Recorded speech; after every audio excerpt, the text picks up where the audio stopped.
Good morning. This is Laura at Laura Talks Softer. I'm watching a Netflix movie. Let me silence this. It's kind of loud. Anyway, I've been going through papers of my mom and dad's. My mom is still alive. She's with the living, and my dad passed away in 2003. And I've been shredding papers from going way back to the 1950s. But anyway, boxes and boxes of paper. But I just found something that I was like, oh, wow, this is interesting. So my dad was a very hard worker all his life. He rarely ever missed work. But he must have not felt well in December of 1986. And so he went to the doctor. So let me show you. I'm trying to block out some of his personal information. But anyway, yeah, that's actually 1986 because on the bottom I can tell. And he was advised to return to work, a couple days later. It was signed, and this is the note that was returned. Chuck, this is not a valid doctor excuse. There is no diagnosis. If it is confidential, contact Nedra, and she will verify. See that? That is how the laws have changed, and we've progressed to protect people. You don't need a diagnosis on a doctor's note now. That's just unheard of. Can you imagine? But in 1986, and I think even further along because those laws came a little bit later. I mean, you can research it. But it just was kind of funny because it reminded me of, I know in 1982, I had started this one job, and it was a restaurant. And then in 1984, I was there 2 years, 2 months.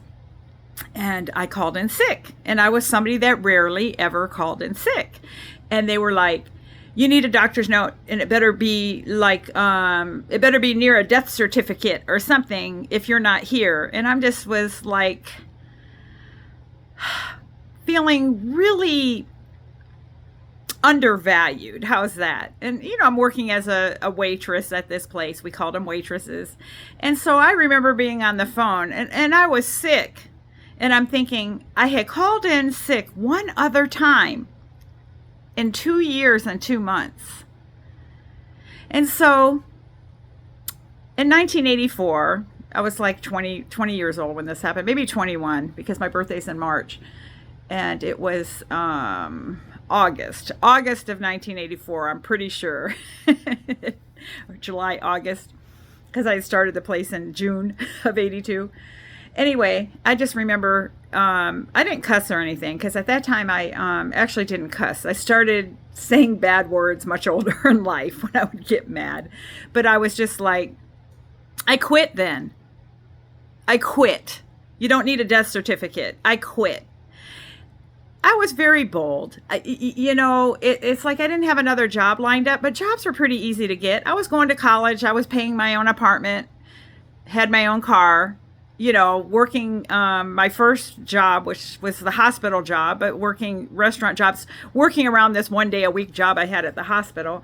But I made good tips, whenever I worked as a waitress / server, food engineer, whatever they call them now. I always was able to make good tips no matter what restaurant it was. I excelled, I think, because of number one, I don't think I ever made people feel uncomfortable about what they're ordering, and I would encourage them to eat more, I like food, and it's like, don't you want to try this?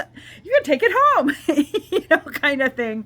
And and I got to know my customers and stuff, and I had a lot of fun.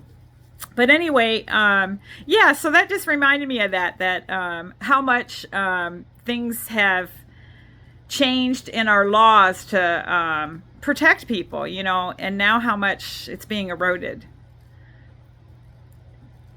Don't be fooled. Our rights are being eroded. Anyway,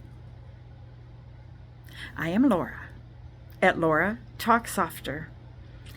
And one thing, there's certain things.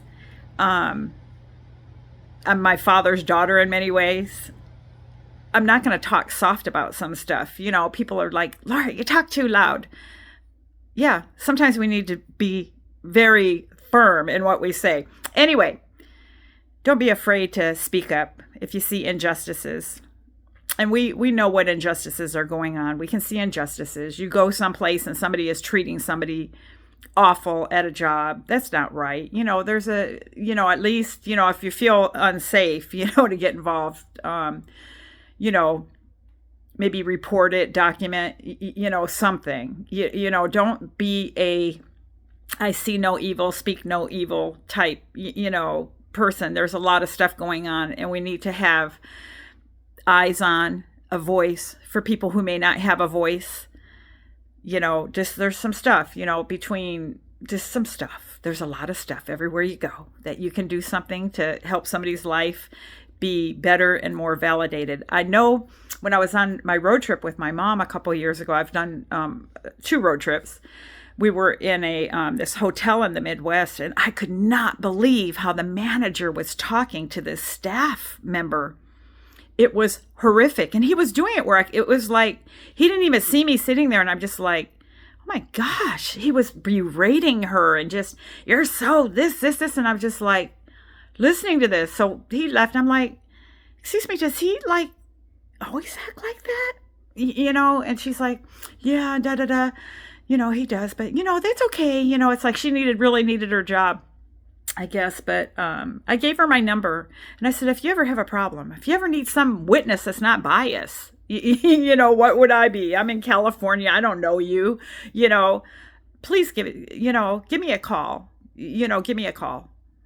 I have witnessed that, and I wrote her what I witnessed, like almost an incident report. And I said, here, this is for you if you need that, because nobody should talk to you like that.